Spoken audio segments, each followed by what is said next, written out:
Bienvenue aux Nouvelles nationales d'APTN, Dr. Corriveau. Et merci de m'avoir invité. Ça me fait plaisir d'être avec vous. Pour ma première question, certaines personnes des communautés autochtones ont exprimé leur inquiétude concernant le vaccin, qu'il a été précipité et qu'il n'a pas été testé adéquatement. Pouvez-vous nous expliquer en quoi consiste l'approbation du vaccin? Bon, alors écoutez, c'est vrai que le vaccin a été produit beaucoup plus rapidement que normal, mais je peux vous dire qu'il n'y a aucune étape qui a été escamotée, là.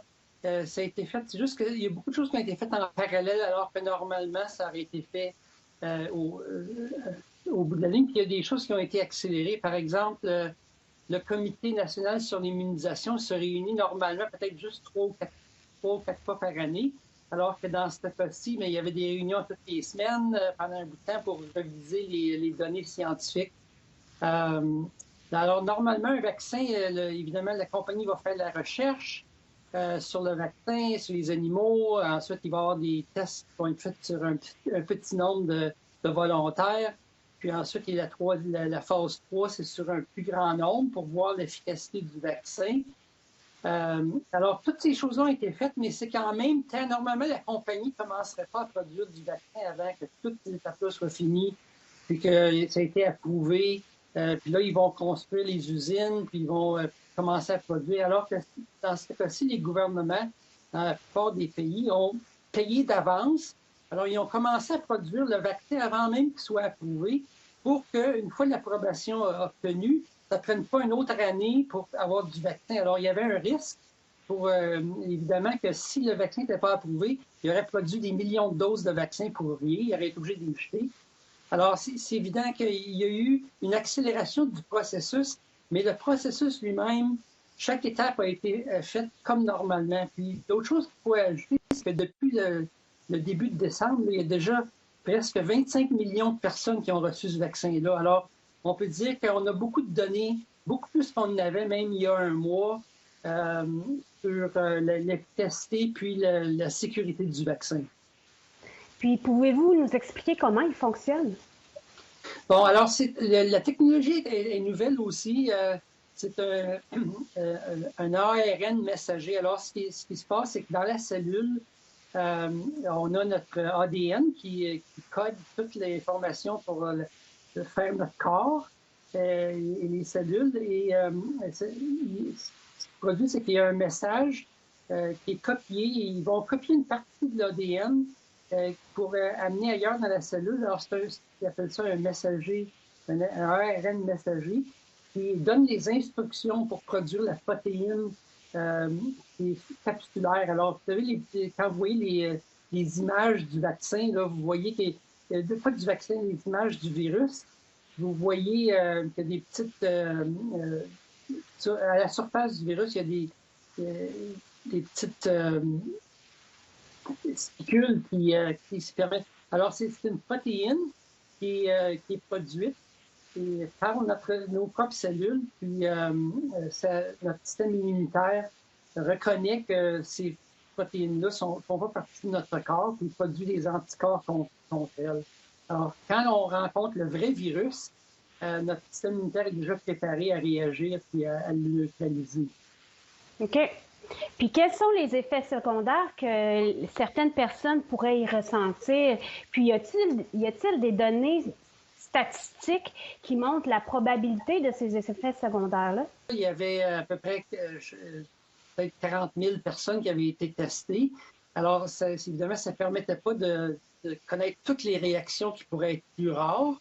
Mais là, maintenant, avec le temps, à chaque semaine, il y a plus de gens qui se font vacciner, puis on commence à accumuler beaucoup plus d'informations sur le type d'effets secondaires. À date, ce qu'on voit, c'est que ça se compare très bien avec d'autres vaccins qu'on reçoit régulièrement. Évidemment, il y a la douleur au point de l'injection. Ça peut varier d'une personne à l'autre.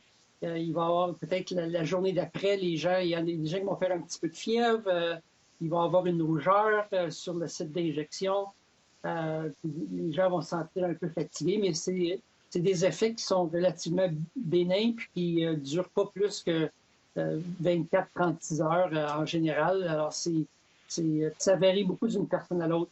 Il y a des réactions allergiques à certains produits du vaccin. Évidemment, quand il y a des personnes qui sont plus sujettes à faire des allergies, ils peuvent faire des réactions plus sévères qu'on appelle anaphylactiques, où les gens vont avoir une enflure, puis ils vont avoir des problèmes à respirer. Il faut dire que, d'une part, les gens qui vaccinent sont formés pour réagir à ces réactions-là, puis aussi les gens qui savent qu'ils ont des allergies sévères à d'autres produits qui peuvent être contenus dans le vaccin, ils peuvent en parler avec leur médecin avant de prendre la décision de se faire vacciner, voir le risque d'attraper la maladie versus le risque d'avoir une réaction allergique sévère. Ça se produit à peu près entre 2 ou 3 personnes par 100 000 qui vont avoir une réaction allergique plus sévère.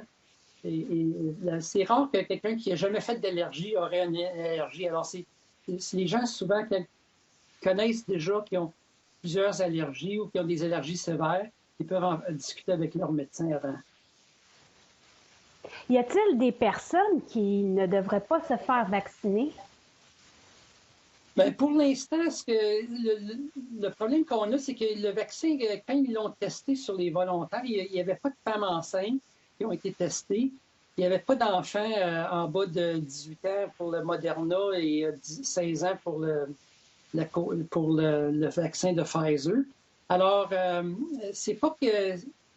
De ce qu'on sait des vaccins en général, il ne devrait pas y avoir de problème dans ces groupes d'âge-là, mais on ne l'offre pas maintenant parce qu'on attend qu'il y ait des données plus probantes. Alors, il y a des études qui sont en cours maintenant dans ces populations-là qui vont nous donner d'ici quelques mois une meilleure information sur la sécurité pour ces groupes d'âge-là. Il y a l'autre groupe de personnes qui parlent avec leur médecin, à part des gens qui ont des réactions allergiques sévères. Ce serait les gens qui sont immunosupprimés. Alors, quelqu'un qui a une greffe du rein ou une greffe d'organes ou qui prennent de la chimiothérapie contre le cancer, ils devraient en discuter avec leur médecin avant de décider s'ils prennent le vaccin. Mais en général, quelqu'un qui a une maladie chronique ou en fait, ou qui sont très âgés, c'est pour eux autres que le vaccin va être le plus... qui va les protéger en particulier parce que c'est les gens-là qui font les maladies les plus sévères avec la COVID. OK.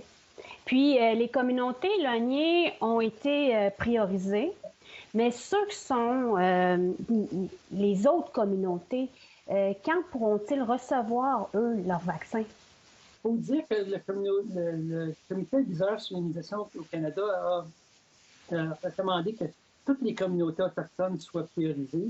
Mais évidemment, à l'intérieur de cette priorisation-là, on priorise ceux qui sont le plus à risque, soit parce que leur système de santé est très vulnérable, ou il y a des problèmes de logistique dans les régions éloignées. Alors, ça va se faire d'ici la fin de mars. Les gens qui ont dans ces groupes prioritaires-là vont pouvoir se faire offrir l'immunisation. Ça va accélérer beaucoup dans les prochaines semaines. La date à retenir, ça serait le fin mars. D'ici la fin mars, oui. Merci beaucoup, Dr. Corriveau, d'avoir répondu à nos questions.